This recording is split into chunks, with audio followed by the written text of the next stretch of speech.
ఓం శ్రీమాత్రే నమః. మొదటి అధ్యాయం కథ కంటిన్యూషన్ అయితే చేస్తున్నాను, వినండి.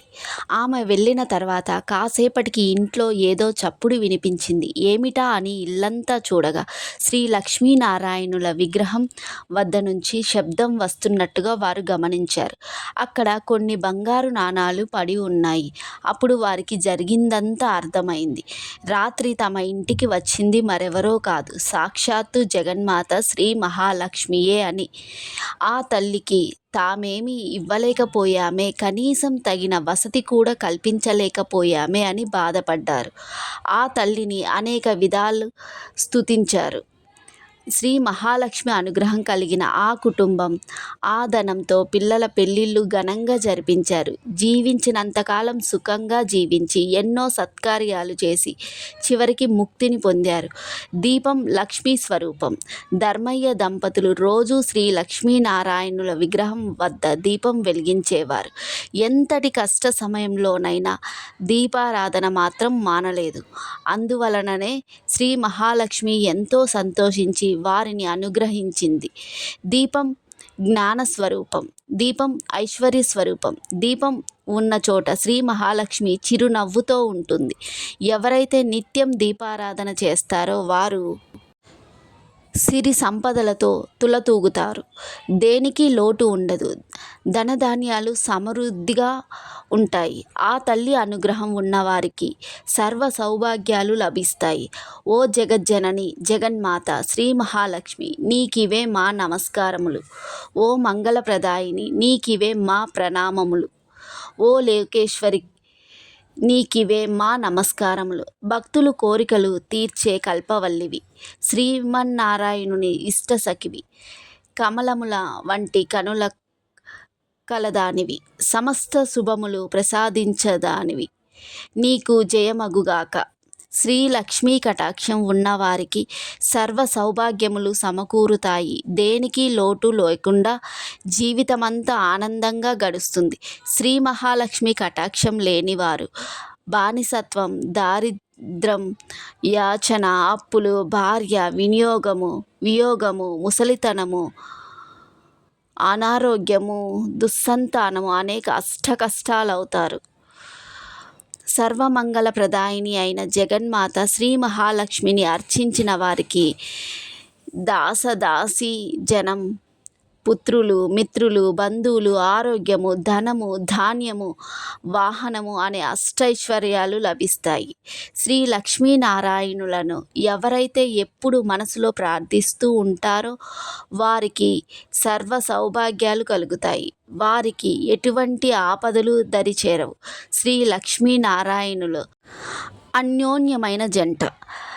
మత్స్యావతారంలో శ్రీలక్ష్మిగాను, కూర్మావతారంలో కూర్మవతిగాను, నరసింహావతారంలో శ్రీ మహాలక్ష్మిగాను, వరాహావతారంలో భూలక్ష్మిగాను, శ్రీరామావతారంలో సీతగాను, శ్రీకృష్ణ అవతారంలో రుక్మిణిగాను ఆ మహాలక్ష్మి తన పెనిమిటి శ్రీమన్నారాయణుల వారితో కలిసి అవతరించింది. శ్రీ లక్ష్మీనారాయణుల అన్యోన్యత, ఆప్యాయత లోకంలోని దంపతులందరికీ ఆదర్శం. పూర్వకాలంలో రామాపురం అనే గ్రామంలో కృష్ణశర్మ అనే మహా పండితుడు ఉండేవారు. అతను పౌరోహిత్యం నిర్వహిస్తూ ప్రతి నెల ఊరి దేవాలయంలో కళ్యాణోత్సవం జరిపించేవాడు. ఊరి వారు ఇచ్చే కట్న కానుకలతో జీవితం సాఫీగా గడిచిపోతున్నది.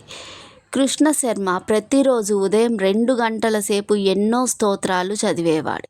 శ్రీ లక్ష్మీనారాయణులను నిత్యం శ్రద్ధతో అర్చించేవాడు. అతనికి 2 కుమార్తెలు, విజయం, వనజ. కొంతకాలానికి విజయ్కు వివాహ వయస్సు వచ్చి వరుని కోసం ప్రయత్నం మొదలుపెట్టాడు. కానీ ఎంత ప్రయత్నించినా మంచి సంబంధం దొరకడం కష్టమైంది. ఇలా ఉండగా ఒకనాడు కృష్ణశర్మ పౌరోహిత్యానికి వెళ్ళి తిరిగి ఇంటికి వస్తుండగా కాలు రాయికి తగిలి కింద పడటంతో కాలు విరిగింది. వైద్యులు కనీసం 6 నెలలు విశ్రాంతి తీసుకోవాలని, మంచం దిగరాదని చెప్పారు. ఒక ప్రక్కన కుమార్తె వివాహం కాలేదన్న బాధతో ఉన్న కృష్ణశర్మకు ఈ విధంగా అనుకోని కష్టం ఎదురైంది. అంతేకాక ఏకంగా 6 నెలలు ఏ కార్యక్రమాలకు వెళ్ళకపోతే ఇల్లు ఎలా గడుస్తుందని విచారం పట్టుకున్నది. అయినా చేసేదేమున్నది, ఇదంతా పూర్వజన్మ ప్రారబ్ధం అని తలిచాడు. ఈ విధంగా 2 నెలలు గడిచాయి. ఈ 2 నెలలు ఎటూ వెళ్ళకపోయేసరికి తాను కూడబెట్టుకున్న సొమ్ములో చాలా భాగం ఖర్చయిపోయింది. ఇక మిగిలిన సొమ్ముతో ఎన్నో రోజులు గడిచేలా లేదు.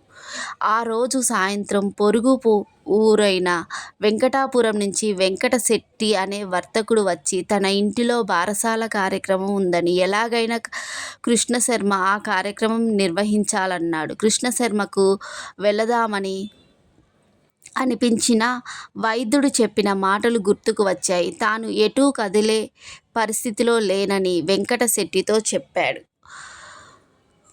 అందుకు వెంకటశెట్టి కృష్ణశర్మపై తనకెంతో నమ్మకమని, తానే ఈ నామకరణ కార్యక్రమం జరిపించాలని అన్నాడు. అంతేకాక ఇంటి వద్దకు బండి పంపుతానని, ఏమాత్రం శ్రమ పడకుండా వచ్చి ఆ శుభకార్యం నిర్వర్తించి తిరిగి రావచ్చునని అన్నాడు. కృష్ణశర్మకు ఇది బాగానే ఉందని అనిపించింది. ఇలా ఎంతకాలం మంచాన పడి ఉంటాను? కొంచెం లేచి తిరగడం ప్రారంభిస్తే కానీ లాభం లేదని తలిచాడు. ఈరోజు ఉదయాన్నే లేచి ఊరు బయలుదేరడానికి సిద్ధమయ్యారు. వెంకటశెట్టి మాట ఇచ్చినట్టుగానే బండి పంపించాడు. కానీ బండి కొంచెం ఎత్తుగా ఉండటంతో ఎక్కటం కృష్ణశర్మకు కష్టమైంది. ఇంటిలో నుంచి చెక్క బల్ల తెప్పించి ఆ బల్ల ఎక్కి జాగ్రత్తగా బండిపై కూర్చున్నాడు. నెమ్మదిగా తోలమని బండి వాడిని చెప్పాడు. అలాగే నెమ్మదిగా కృష్ణశర్మకు ఏ కష్టం తెలియకుండా జాగ్రత్తగా తీసుకువెళ్ళాడు. అక్కడ కార్యక్రమం పూర్తయిన వెంటనే తిరిగి రామాపురం బండిలో బయలుదేరాడు. చాలా రోజుల తర్వాత బయటకు వచ్చి కార్యక్రమము నిర్వర్తించటం వలన కృష్ణశర్మకు శరీరం చాలా అలసటగా అనిపించింది. దారి కూడా సరిగ్గా లేకపోవటం చేత బండి పైకి క్రిందకి ఊగుతున్నది. ఆ కుదుపుకు కృష్ణశర్మకు ఒళ్ళంతా నొప్పులుగా అనిపించింది. ఇంతలో బండికి ఎదురుగా ఒక్కసారి కొన్ని కుక్కలు భీకరంగా అరుచుకుంటూ ఒకదానికొకటి తరుముకుంటూ ఒకదానిపై ఒకటి పడి అరుస్తూ రాసాగాయి. ఒక్కసారిగా జరిగిన ఈ పరిణామానికి ఎడ్లు బెదిరి పరిగెత్తడంతో బండి అదుపు తప్పింది. దానిలో కూర్చున్న కృష్ణశర్మ ఒక్క ఉదుటున బండి నుండి కింద పడ్డాడు. ఆ పడటంతో ఇప్పుడిప్పుడే కోలుకుంటున్న కాలికి తిరిగి దెబ్బ తగిలి బాధతో విలవిల్లాడిపోయాడు.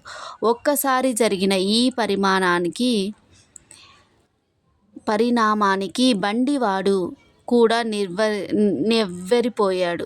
ఎడ్లను నెమ్మదిగా వీపుపై దువ్వి బండిని ఒక పక్కకు ఆపి కృష్ణశర్మ వద్దకు వచ్చాడు. విపరీతమైన నొప్పితో బాధపడుతున్న కృష్ణశర్మను తిరిగి బండిలో కూర్చోబెట్టడానికి ప్రయత్నించాడు.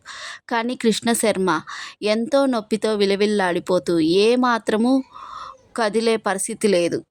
బండివాడికి ఏమీ పాలు పోవట్లేదు. ఇంతలో సన్నగా వానజల్లు ప్రారంభమైంది. కృష్ణశర్మ బాధ చాలా విపరీతంగా ఉంది. అదృష్టం కొద్దీ అటుగా 2 రైతులు వచ్చారు. వారి సహాయంతో బండివాడు కృష్ణశర్మను నెమ్మదిగా బండి లోపల కూర్చోబెట్టాడు. భూలోకంలో జరుగుతున్న ఇదంతా వైకుంఠంలోని శ్రీ లక్ష్మీనారాయణులు గమనిస్తున్నారు. కృష్ణశర్మ పడుతున్న కష్టాలు చూసి జగన్మాత శ్రీ మహాలక్ష్మి తల్లి హృదయం ద్రవించిపోయింది. తన ప్రియవల్లభుడు శ్రీమన్నారాయణ వారితో ఇలా అన్నది: స్వామి, ఆ కృష్ణశర్మ దీన పరిస్థితి చూడండి. ఎందుకు ఇన్ని బాధలు పడుతున్నాడు? నిత్యం మనల్నే సేవిస్తున్నాడు కదా, ఇంకెంతకాలం ఈ బాధలు? కంటిన్యూషను రేపటి వీడియోలో చూడండి. Thank you.